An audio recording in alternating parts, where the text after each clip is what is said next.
Boomers already faced significant retirement challenges before getting clobbered by recent stock market volatility. More than ever, you will need to make every dollar count when it comes to planning for retirement. Once you're in your 50s or 60s, there isn't much margin for error. So writes my guest, CBS News retirement reporter Steve Vernon. Steve, it's a pleasure. Welcome back. Well, thanks, Scott, for having me back. Yeah. So how have you been since we talked last? What have you been up to besides writing every day?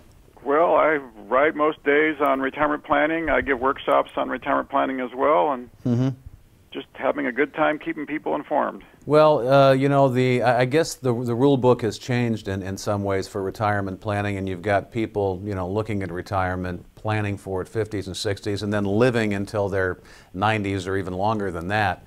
Talk about some of the mistakes that people make. And the first one in your article, which is interesting, is going after Social Security benefits a little too early.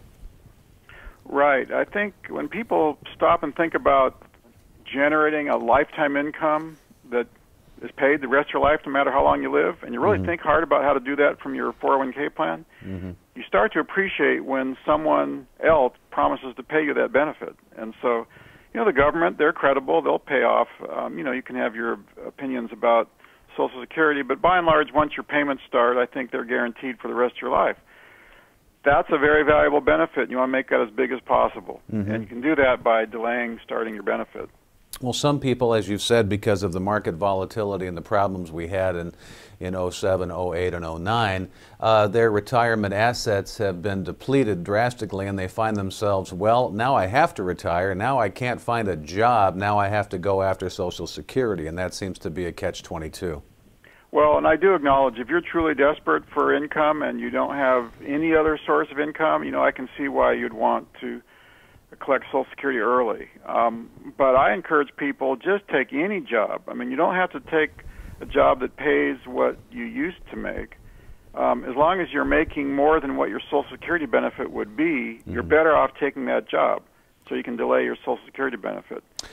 Okay, and talk about problem number 3 here in your article. It's drawing down retirement savings too quickly, and there's always a formula when you're talking about equities and things like that, but you've got some other ideas here.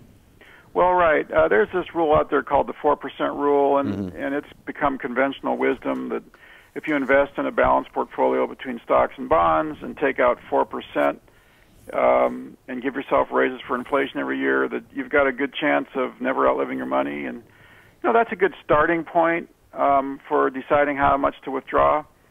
But some people withdraw a lot more than that. And anytime you're withdrawing in the 5, 6, 7% range of your portfolio, you're almost certain to run out of money before you pass away. And so that's a mistake we're seeing, and various surveys are showing that people just start taking the money out. They don't think about how long it should last. They just say, oh, I need to take out X number of dollars this year for my living expenses. And if it's way more than 4% a year, you're really in a good chance of running out of money. One popular solution to that problem is some kind of annuity product. Can you talk about that? Well, yes. I like annuities because they pay you for the rest of your life no matter how long you live. Now, I've got to qualify that and say I like immediate annuities that are bid out competitively. In some circles, annuities are a dirty word because of poor performance and high fees, but I'm looking at annuities where you're using an online shopping service to get the very best rate, and I'm also talking about annuity where you just get an immediate monthly payment from the insurance company. And those kind of annuities, I think, are a good way to protect yourself against living too long. You know, living too long is a risk. And they also give you discipline on providing you that monthly paycheck. Yeah, it sounds like a big help considering some of the recent numbers I've been reading, which actually surprised me. They said that if you are a couple and you're 65 and you're both healthy, there is a 50% chance that at least one of you will live past the age of 92, which to me sounds like if you're retiring, you're planning on 30, perhaps maybe 40 years of retirement. Right, and that gets to something I strongly encourage people to think about, is that generating income from financial resources for a period of 30 or 40 years, that's a real ambitious task. And if you're in good health, I encourage people to think about a period of time in their lives, you know, in their 60s and 70s, where maybe they aren't working as hard as they used to, but they're still working and getting some income coming in. Because living off your financial resources for 30 or 40 years requires a ton of money. Right. Talk about health. You just mentioned that. One of your other mistakes in your article here is ignoring the problem of obesity, which seems to be more and more common with everybody in this country. Right. There are all kinds of studies that show that you will have higher medical costs if you're overweight.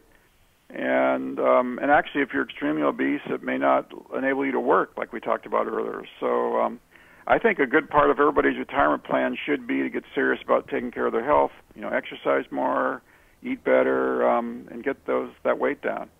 And one of the biggest problems that you cite here is your fifth mistake here is for someone to not do any retirement planning at all.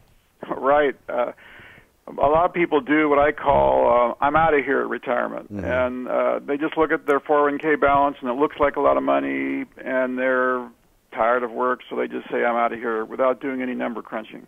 And actually, half of people that retire don't even bother calculating if they have enough money. They just guess at it. So that's a big mistake. And if you aren't doing any planning, chances are good you're underestimating how much money you'll need, and it just means you're going to be broke later on down the road. The way I think of it is that it should take many hours to do the kind of planning you need, but if you consider that the average American watches 3 or 4 hours of TV every day, why don't you just get rid of your least favorite TV show and start planning for retirement, and after a couple months you'll have it all wrapped up. Steve, as always, you give great advice and you write very well. We appreciate your time and expertise. Oh, Scott, thanks for having me. Once again, my guest is CBS News retirement reporter Steve Vernon. You can find him at CBS Money Watch. I'm Scott Drake. You're watching Annuity News Now.